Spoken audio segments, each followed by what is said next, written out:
Hello, dear students. Once again, welcome you all in Bhandeswas Academy.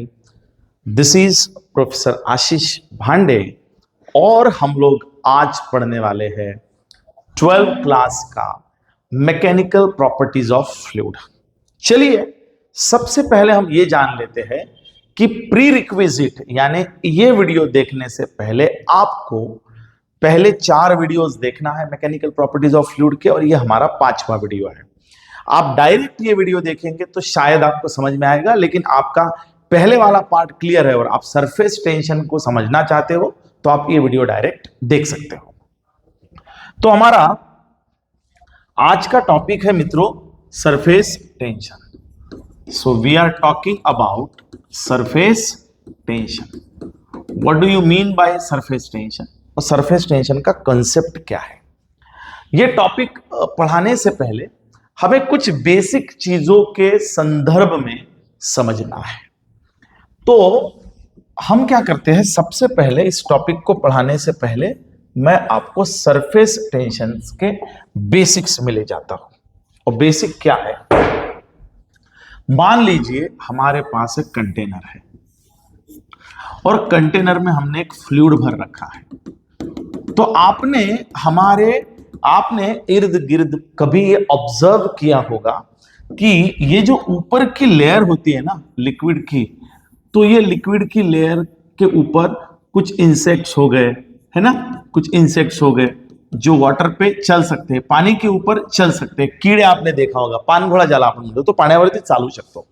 यदि आपने minute observe किया होगा तो जब वो पैर रखता है तो ऊपर की लेयर जो है वो ऐसी स्ट्रेच हुई वाली आपको नजर आती है। तो अपर लेयर इज स्ट्रेच्ड, ऐसा स्ट्रेच की तरफ लगता है, यानी सरफेस की ऊपर की लेयर जो है वो एक स्ट्रेच मेम्ब्रेन की तरह एक्ट करती है। किसकी तरह बच्चों? एक स्ट्रेच मेम्ब्रेन की तरह। और वो किसकी वजह से है? So that is due to the surface tension की वजह से। सरफेस टेंशन का महत्व हमारे निजी जीवन में बहुत ज्यादा है और आगे हम इसको समझने वाले हैं। जैसे किसी चीज का सरफेस टेंशन कम ज्यादा होने से क्या फर्क पड़ता है, तो वो हम लोग देखेंगे कि जैसे हम गर्म चाय पीते हैं तो वो टेस्टी लगती है, गर्म सूप पीते हैं तो वो टेस्टी लगती है, लेकिन जितना ठंडा वो टेस्टी नहीं लगता है, कारण surface tension. Water proofing agent जब हम अप्लाई करते हैं तो हम वहां पे उसका सरफेस टेंशन बढ़ाते हैं। बिल्कुल सरफेस टेंशन से ही हम लोग, सरफेस टेंशन और एंगल ऑफ कांटेक्ट से हमारे इर्द गिर्द की बहुत सारी चीजें क्लियर होगी। दूसरी बात, जब ऊपर से बारिश होती है तो बारिश की बूंद जो है वो स्पेरिकल होती है, स्फीयर होती है, दब बिंदु ज्याला आपण म्हणतो वो होती है। तो उसके कारण क्या है? तो इन सब के पीछे एक ही रीजन छुपा हुआ है और उसका नाम है बेटा सरफेस टेंशन। सरफेस टेंशन को मोटा माटी में डिफाइन करूं तो वो होगा बेटा force acting per unit length, is called as surface tension. लेकिन ये ऐसे नहीं समझ में आएगा, फोर्स कौन सा कहा। तो सबसे पहले हम लोग समझते हैं पहला वाला फोर्स, और उसका नाम है बच्चों इंटरमॉलिक्यूलर फोर्स। क्या नाम है बच्चों? Intermolecular force. और इंटरमॉलिक्यूलर फोर्स के 2 फोर्सेस आते हैं, एक आता है कोहेसिव फोर्स और दूसरा आता है adhesive force. So there are 2 different types of forces, one is cohesive force and another is adhesive force. Now what do you mean by cohesive force and adhesive force? तो पहले समझ लेते हैं intermolecular force. बेटा दुनिया के कोई भी 2 मॉलिक्यूल के बीच में एक फोर्स ऑफ अट्रैक्शन होता है और ये अट्रैक्टिव ही फोर्स होता है, रिपल्सिव नहीं होता है, उस फोर्स को माना जाता है इंटरमॉलिक्यूलर फोर्स। सर उदाहरण देके बताइए।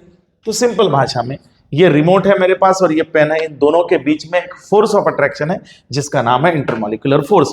मेरा हाथ और पेन, इसके बीच में भी एक फोर्स है, इंटरमॉलिक्यूलर फोर्स। ये रिंग और मेरी उंगली के बीच में भी एक फोर्स ऑफ अट्रैक्शन है, that is called as intermolecular force. हर 2 चीजें, हर 2 मॉलिक्यूल, चाहे वो सेम मटेरियल के हो चाहे वो भिन्न मटेरियल के हो। तो आपके जहन में सवाल आया होगा कि फिर सिर्फ सेम और डिफरेंट मटेरियल या सब्सटेंस का क्या मतलब है? तो फिर उसको डिफाइन किया जाता है एक कोहेसिव और एडेसिव से। मान लीजिए 2 मॉलिक्यूल्स ऑफ, यहां लिखता हूं मैं, same substance, 2 molecules of same substance पर। यहां पे लिखते हैं अपन two molecules of different substance. यानी कि उदाहरण के लिए force of attraction between two molecules of same substance is called as cohesive force and two molecules of the different substance is called as adhesive force. Sir समझ में नहीं आ रहा है? बिल्कुल सिंपल एग्जांपल देके समझाता हूं। पानी की दो बूंद के भीतर जो फोर्स ऑफ अट्रैक्शन होगा उसका नाम होगा कोहेसिव फोर्स, लेकिन पानी और ग्लास के बीच जो फोर्स ऑफ अट्रैक्शन होगा वो होगा एडिसिव फोर्स। यानी कि मान लीजिए ये ग्लास है और ग्लास के अंदर हम लोगों ने पानी भर रखा है। कुछ बच्चे जो फिर भी नहीं समझ पा रहे उनको मैं बता दूं कि मान लीजिए ये बूंद है और ये बूंद और ग्लास के भीतर जो एंगल ऑफ कांटेक्ट है, जो बूंद और ग्लास के भीतर एंगल ऑफ कांटेक्ट है, इसे कहा जाता है एडिसिव फोर्स। और एक बूंद और दूसरी बूंद इसके बीच में है, इसको कहा जाता है cohesive force. So I hope you got it.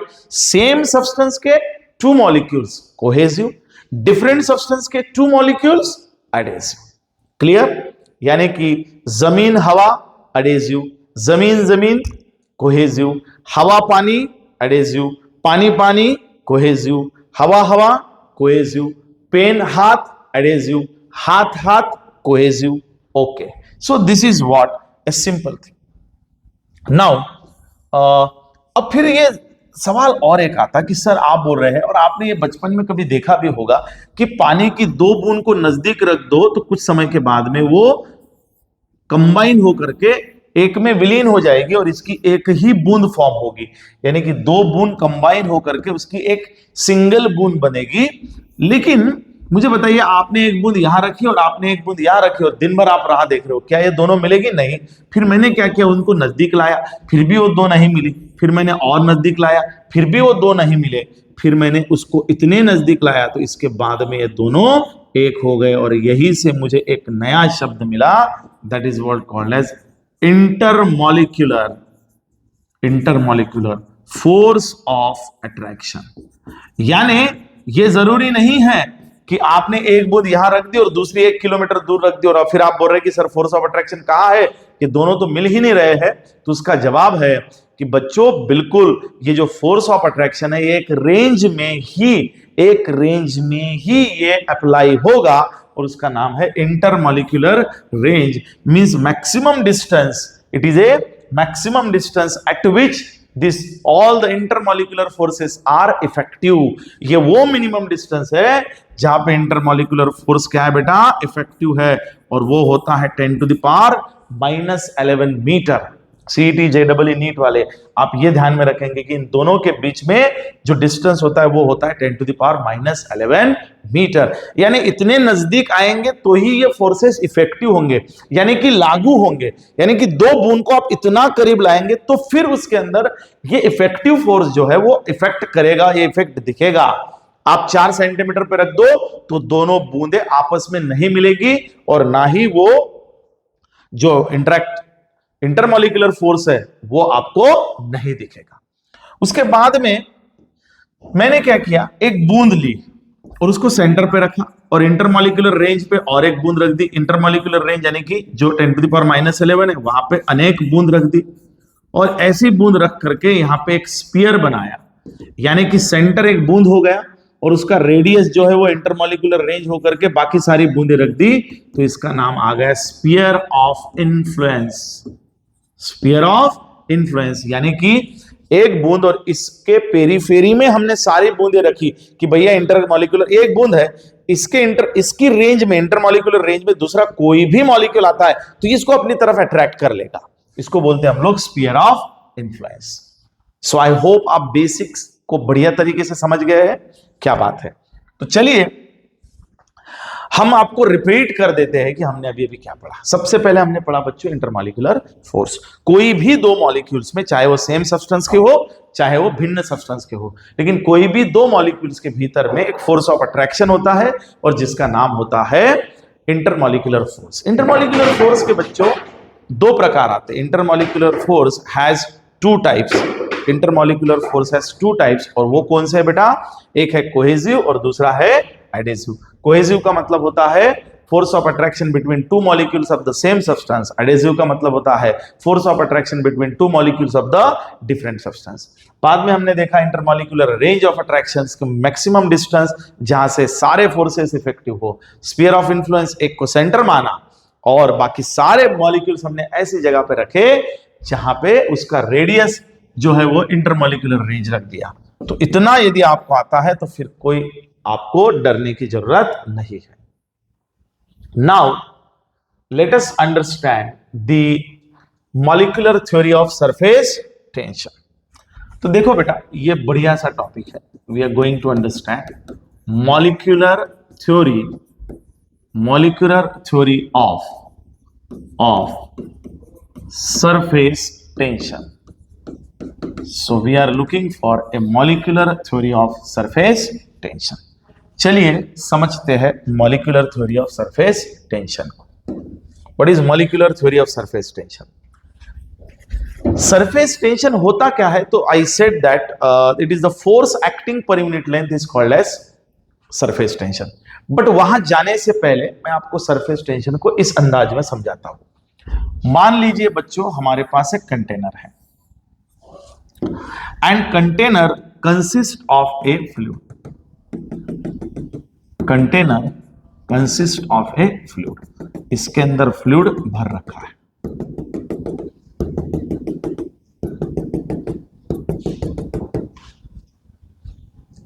Now हम तीन मॉलिक्यूल्स को समझते हैं। पहला मॉलिक्यूल हम लोग यहां ले लेते हैं, यहां एक मॉलिक्यूल ए लेते हैं। अब ये मॉलिक्यूल ए लिया तो डेफिनेटली इंटरमॉलिक्यूलर रेंज, मतलब जहां तक इसका, अब यहां पानी है तो सभी जगह पे पानी है, यहां एक बूंद है तो दूसरी बूंद यहां होगी बेटा। अब ये रेंज ऐसी है कि यहां से ये इसको अट्रैक्ट कर सकता, मतलब ये इंटरमॉलिक्यूलर रेंज में आता है, यानी कि 10⁻⁻11 में आता है। फिर मैंने यहाँ पे दूसरा मॉलिक्यूल ले लिया, फिर मैंने यहाँ पे तीसरा मॉलिक्यूल ले लिया, फिर चौथा, फिर पांचवा, फिर छठवा, और यहाँ पे एक मैंने स्फीयर ऑफ इन्फ्लुएंस ड्रॉ कर लिया मॉलिक्यूल ए के लिए। So molecule A is at the center. Molecule A is at the center, and is all molecules at the distance of intermolecular range. That all molecules are at the distance of intermolecular range. Intermolecular range के distance में ये molecule गया हुआ है। अब देखते हैं कि यदि ये intermolecular range है, ये intermolecular range है, ये intermolecular range है, तो intermolecular range में ये पार्टिकल जो है ये पार्टिकल को भी अट्रैक्ट करेगा, ये पार्टिकल को भी अट्रैक्ट करेगा, ये पार्टिकल को भी अट्रैक्ट करेगा। यानी मॉलिक्यूल ए के ऊपर ये सारे पार्टिकल एक फोर्स ऑफ अट्रैक्शन लगा रहे हैं, यानी कि कोहेसिव फोर्स लगा रहे हैं। लेकिन मुझे बताइए कि जब एक मॉलिक्यूल्स को सभी डायरेक्शन से समान फोर्स में खींचा जाता है तो अकॉर्डिंग टू द लॉ इसके ऊपर नेट फोर्स जो होता है वो जीरो हो जाता है, because all forces cancelled each other and the net force remains on the molecule is zero. That's why ये molecules अपनी जगह से नहीं हिलेगा। बात समझ में आई? क्यों नहीं हिलेगा? क्योंकि इसके ऊपर सारे molecules जो force लगा रहे हैं वो equal in magnitude but opposite in direction है। ये इसको कैंसिल करेगा, ये इसको कैंसिल करेगा और ये इसको कैंसिल करेगा, तो टोटल जीरो रहेगा। इसलिए जो मॉलिक्यूल ये है वो अपनी जगह से नहीं हिलेगा। अब मैं मॉलिक्यूल बी जो है वो यहां पे स्थित करता हूं और यहां पे एक मॉलिक्यूल यहां पे, और उसका मैंने एक स्फीयर ऑफ इन्फ्लुएंस ड्रॉ करता हूं। स्फीयर ऑफ इन्फ्लुएंस आप बराबर देखिए, ये हमारा सरफेस ऑफ लिक्विड है, ये सरफेस ऑफ फ्लूइड है, ये रेड पेन से ड्रॉ करता हूं सरफेस ऑफ फ्लूइड। यहां आप बराबर देखिए तो इसका स्फीयर ऑफ इन्फ्लुएंस जो है ना, ये 30% हवा के साथ है, एयर के साथ, और 70% जो है ये फ्लूइड के साथ है। This is with respect to the fluid and this is with respect to the air. So this is influence in 30% with the air and 70% with the fluid.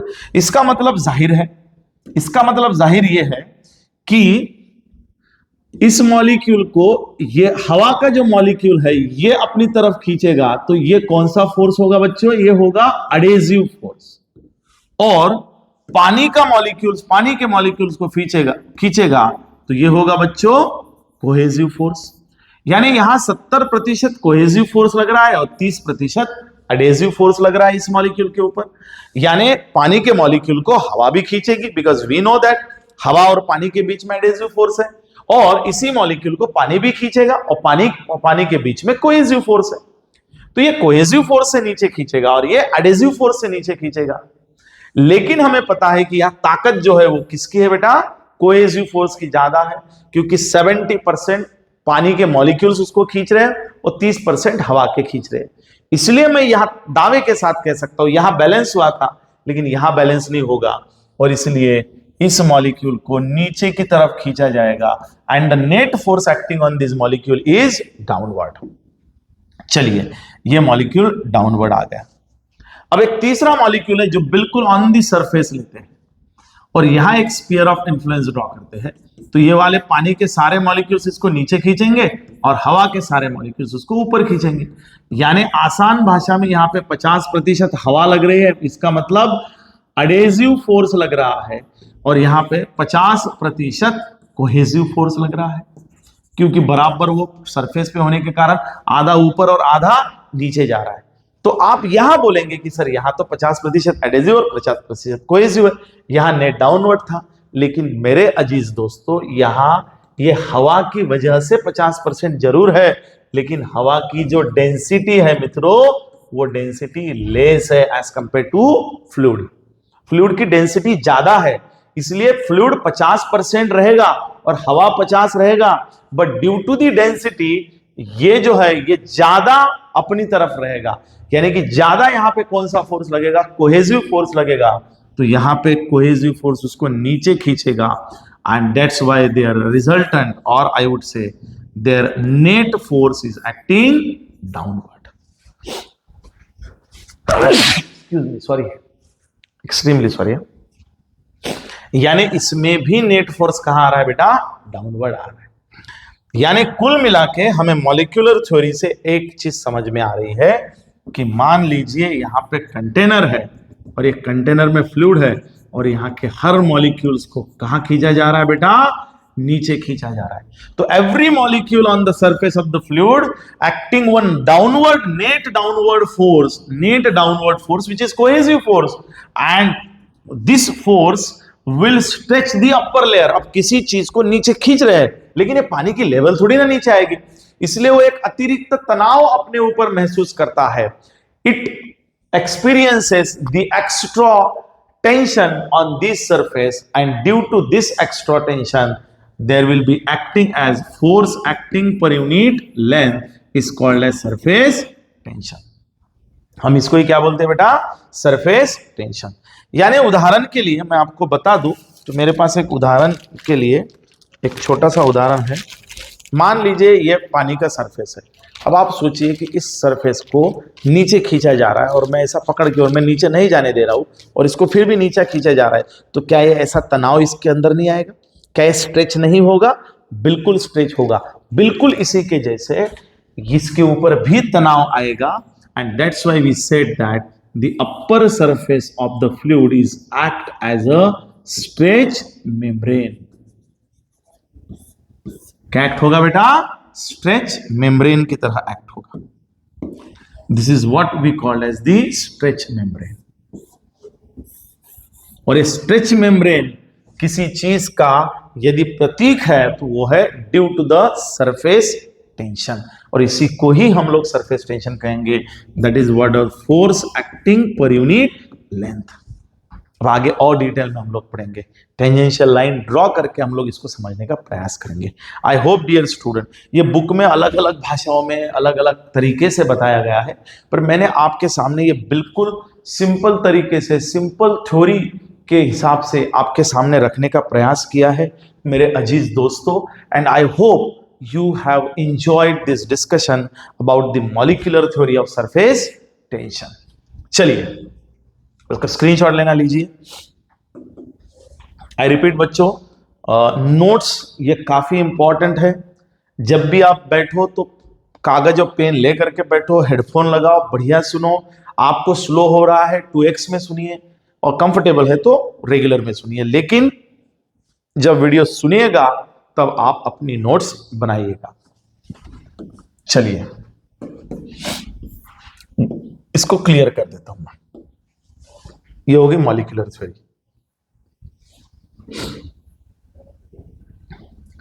अब हमने जो पढ़ा वो define and explain the surface tension, write down their units.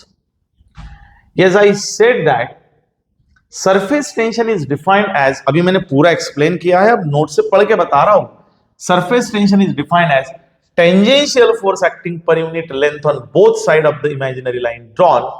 The free surface of the liquid is called as, मान लीजिए बच्चों हमारे पास एक ऐसा लिक्विड का सरफेस है, मैं यहाँ पे टेंजेंशियल लाइन ड्रॉ करता हूँ, इस साइड से भी और इस साइड से, इस साइड से और इस साइड से, दोनों साइड से जो फोर्स लगेगा that is called as surface tension. So this is called as, what is surface tension? Force acting per unit length is called as the surface tension. उसका एसआई यूनिट वो तो बिल्कुल चिल्लर सी बात है, न्यूटन पर मीटर, और डायमेंशन L0 M1 और T-2। आई अगेन रिपीट, ये मैं मेरे सभी स्टूडेंट्स को ऑफलाइन क्लास में भी बताता हूं बच्चों कि कभी भी ध्यान में रखिए, फिजिक्स के अंदर आप हर चीज का डायमेंशन रट नहीं सकते हैं, इसलिए यूनिट्स एंड मेजरमेंट को बेसिक से बहुत बढ़िया बनाओ, उसके बाद में आपको इसे ध्यान में रखने की जरूरत नहीं पड़ेगी। उसके बाद में यहाँ पे मैं एक बढ़िया सा डेरिवेशन आपके सामने रखूंगा और उस डेरिवेशन का नाम होगा relation between surface tension and surface energy. फिर मैं आपको एक्स्ट्रा सरफेस एनर्जी, यानी कि सरफेस के ऊपर जो एक्स्ट्रा एनर्जी होती है फ्लूइड की, वो किसकी वजह से होती है, उसका जवाब दूंगा। लेकिन अभी यहां पे मैं relation between surface tension and surface energy आपके सामने रख रहा हूं। एक बढ़िया सा डेरिवेशन है, आप बिल्कुल शांति से बैठेंगे, शांति से सुनेंगे तो मजा आएगा। तो टॉपिक का नाम है बच्चों relation between surface tension and surface energy. तो चलिए हम समझते हैं सरफेस टेंशन और सरफेस एनर्जी को। यहां इंपॉर्टेंट बात यह है कि आपको बेसिक फॉर्मूलेज आने चाहिए। Simply we called as the work done, force into displacement and कोई भी चीज को एक जगह से दूसरी जगह मूव करते हैं तो हमें उसके बारे में बेसिक चीजें आनी चाहिए। चलिए सरफेस फिल्म के बारे में मैं आपको बताना भूल गया, because this derivation is completely based on surface film. Surface film क्या होती है कि मान लीजिए कोई एक आध बार, कभी कभी क्या होता है जब हम लोग ना हाथ धोते हैं हैंड वॉश से वगैरह, तो ये उंगलियों के बीच में कभी कभी ऐसे फिल्म बन जाती है ना, सोप की, सोप सोल्यूशन जैसे लाइक, या आपने देखा होगा कि वो बबल मेकर जो होता है ना, सोप सोल्यूशन में डीप करके उसके ऊपर हम करते तो बबल्स बन जाते हैं। तो वो जो बबल मेकिंग है, ये भी प्रोसेस जो है वो प्रेशर से बनती है। So remember that when we are talking about making and bubble, making and film, तो ये सरफेस फिल्म की जो विड्थ होती है उसी को कहा जाता है सरफेस फिल्म। दो उंगलियों के बीच में दिखता है ना आपको सरफेस फिल्म, उसकी जो विड्थ होती है ना, वो विड्थ कितनी होती है, इंटरमॉलिक्यूलर रेंज के बराबर है ना, 10⁻⁻11 उसकी विड्थ की रेंज होती है, क्योंकि उसके अंदर गए तो टूट जाएगी, तो उसको बोलते हैं सरफेस फिल्म। अब हमने क्या किया, एक ABCD नामक फ्रेम लिया, रेक्टेंगुलर फ्रेम ली है, और वो फ्रेम का नाम हमने दे दिया ABCD। Take one rectangular frame ABCD, और यहां पे बच्चों हमने एक PQ आर्म ले लिया, और इसकी खासियत यह है कि ये आर्म जो है इस फ्रेम के ऊपर मूव हो सकता है। सो PQ arm is movable on this frame. Okay, तो चलिए हम समझते हैं। Let us consider a rectangular frame ABCD having one movable arm, that is called as PQ is movable arm on it.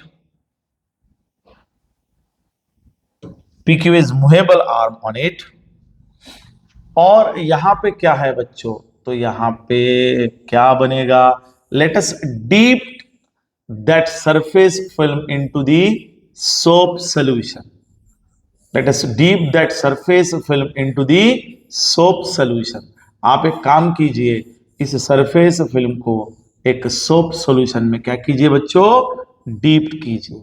when you will dip that film into the soap solution, then you can observe that there is a formation of one film. इसको लिया और soap solution में ऐसे डुबोया और बाहर निकाला, तो यहां क्या बन गई बेटा? फिल्म बन गई। Now remember dear student, don't you think कि इस आर्म के ऊपर एक फोर्स लगेगा and that is called as intermolecular force, क्योंकि मॉलिक्यूल अपने इसको खींचेंगे कोहेसिव फोर्स, तो ये इसको टुवर्ड्स ए बी खींचने का प्रयास करेंगे। बराबर है? यस। सो मैं ये कहूंगा कि the F amount of the force is being acting on this PQ arm और वो उसको AB की तरफ खींचने का प्रयास करेंगे। But what we will do? We will apply the same force F dash on it and we will move that PQ to the next point, that is P dash Q dash। तो हमने कहां move कर दिया बेटा? वो P dash Q dash। और कितना move किया?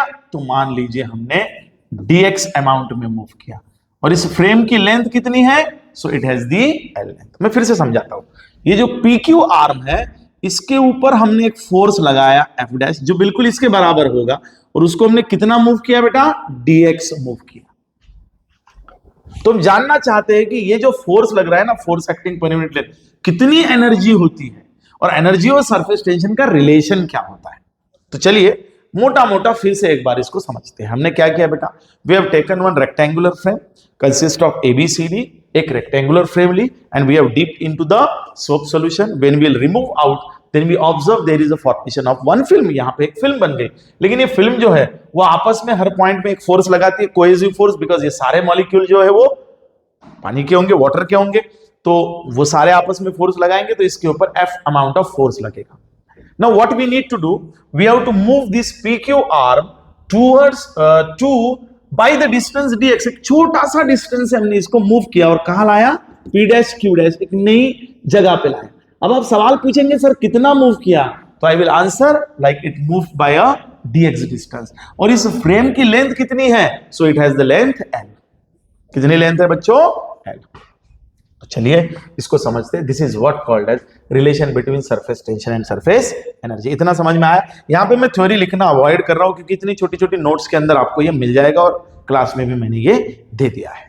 तो चलिए हम समझते हैं। लेट लिख देता हूं आपके लिए, let a rectangular frame, let, और आप 2x से आगे जा सकते हैं यदि आपको ये बोर हो रहा है। Let rectangular frame ABCD having movable arm PQ having dipped into soap solution,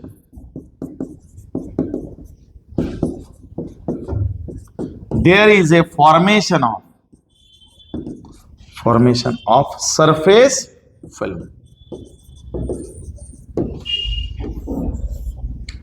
पहा, दी आर्म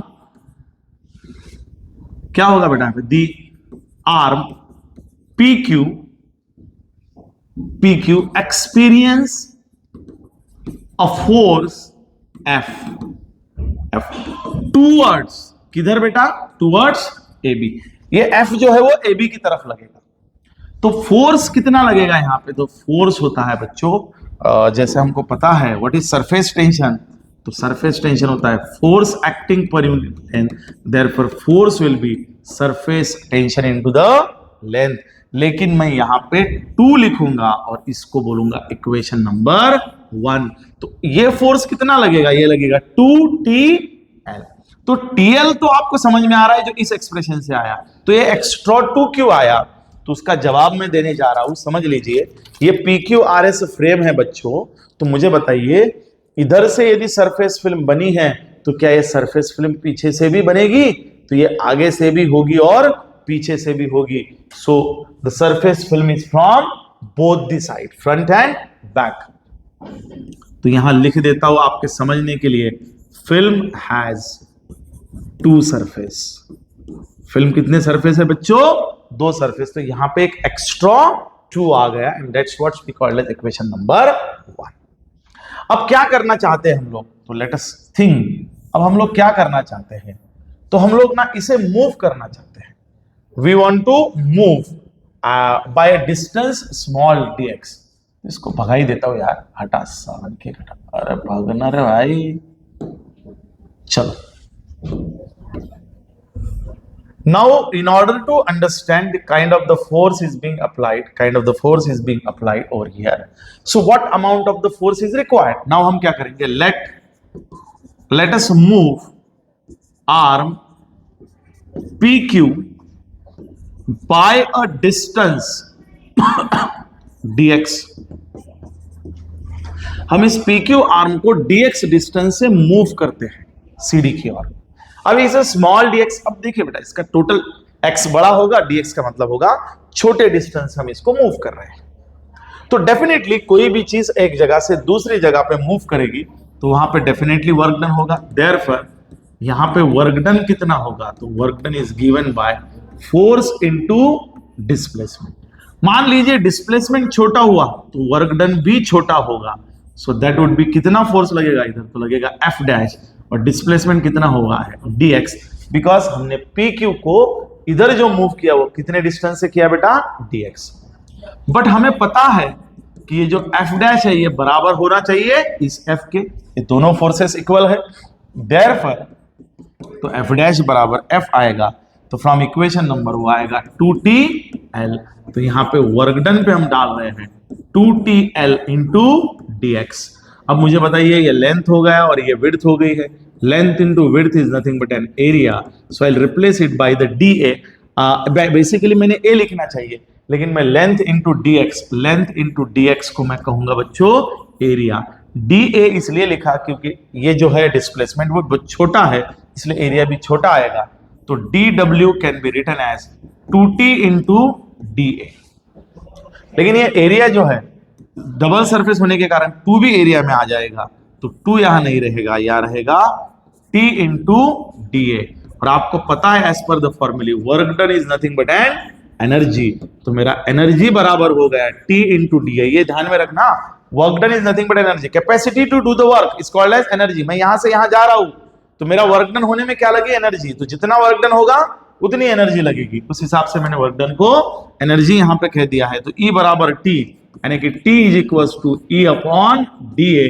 और ये सबसे बेहतरीन रिलेशन है, surface tension and energy are directly proportional. But यहां पे हमें एक नई खोज हुई है, क्या, surface tension is inversely proportional to the area.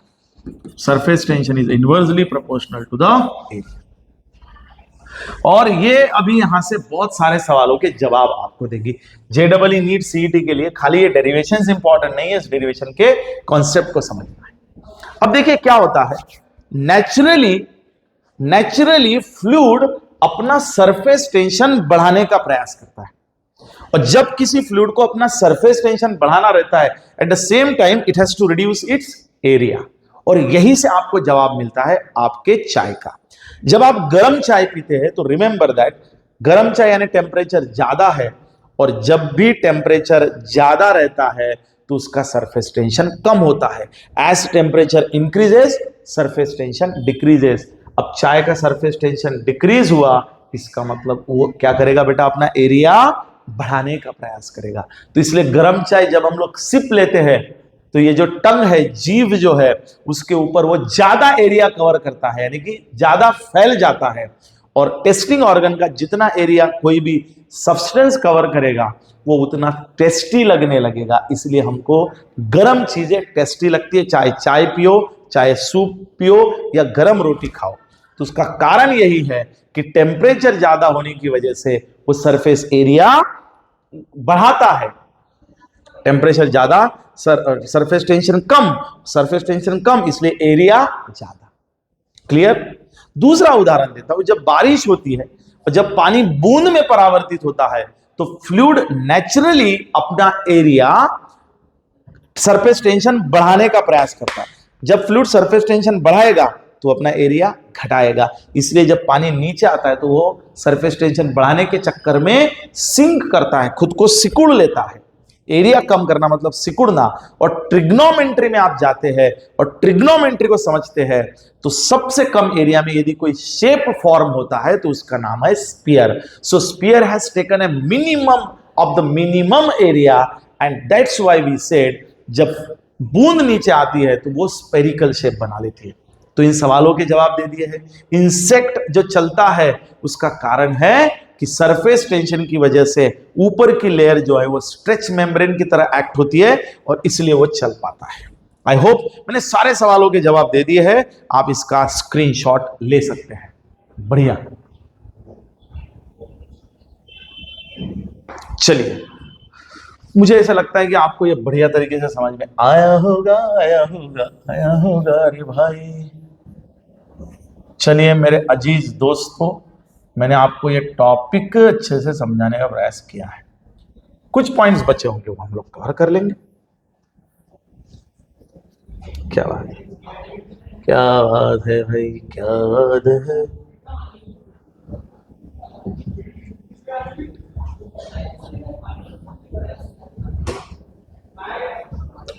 Now the next topic is angle of contact. Angle of contact का हम लोग एक नया वीडियो बनाएंगे। यहाँ पे एक सवाल का और जवाब दे देता हूँ जो शायद आपके काम में आ जाएगा। How much work done is forming a soap bubble. एक सोप बबल को हमें बनाना है, तो सोप बबल बनाने के लिए कितना वर्क डन लगेगा। यहाँ बच्चे कंफ्यूज होते हैं क्योंकि यहाँ पे दो शब्द आते हैं, एक आता है ड्रॉप और दूसरा आता है बबल।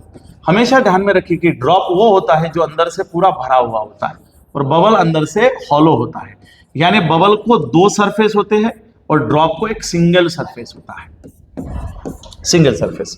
ये आप समझ गए तो फिर दिक्कत नहीं जाएगी। Drop has only single surface क्योंकि अंदर से भरा हुआ है, बबल अंदर से हॉलो है इसलिए अंदर और बाहर दो surfaces. So how much amount of the work done, as we know that work done into surface tension into area, because यहां एनर्जी हमने कहा था। क्या बात है। तो if I want to find out the area, so what is the area of bubble, तो ये स्फीयर है, स्फीयर का एरिया होता है 4 पाई आर स्क्वायर। लेकिन जब बबल की बात होगी तो यहाँ पे 2 आ जाएगा मित्रों, तो डीए बराबर आ जाएगा 8 पाई आर स्क्वायर और यहाँ पे आप एरिया डाल दो तो वर्क डन बराबर आएगा T into 8 pi r square and this is what the amount of the work done. कुछ नहीं किया, work done is equal to surface tension into area. अरे बाप रे, सरफेस टेंशन इंटू, अरे surface tension into area. Now area क्या निकालना है, bubble. Bubble is nothing but sphere. Sphere का एरिया क्या होता है बेटा 4 पाई आर स्क्वायर। लेकिन बबल है इसलिए उसको दो एरिया है, दो सरफेसेस है, इसलिए 2 से मल्टीप्लाई कर दिया तो 8 पाई आर स्क्वायर यहां पे डाल दिया सरफेस टेंशन के साथ। कौन मिला, वर्क डन। ये सवाल बन सकता है, छोटा सा सवाल था। आई hope you enjoyed the discussion. Yes absolutely. Next video जरूर देखना, उसमें बढ़िया बढ़िया एंगल ऑफ कांटेक्ट आएगा, कपड़े धोएंगे, डिटर्जेंट डाल के कपड़े धोएंगे तो और मजा आएगा, और कपड़े कैसे धुले जाते हैं और दाग कैसे निकलते हैं इन सब का डिस्कशन होगा।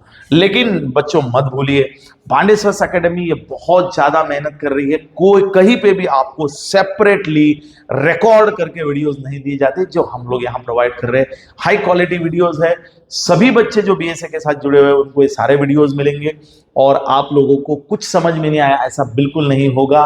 और हमारे पास डायरेक्ट 12 के भी एडमिशन अभी शुरू हो गए हैं। कोई बच्चा कहीं पे सेटिस्फाइड नहीं है तो वो बीएसए में आ सकता है। So please convey this message to your friends. और 2026-28 के लिए भी एडमिशंस ओपन है। हम लोगों का क्लास अमरावती राठी नगर महाराष्ट्र में है। आप हमारे यूट्यूब, फेसबुक, इंस्टा सभी पेज पे जाकर के डिटेल इंफॉर्मेशन ले सकते हैं। Thank you very much.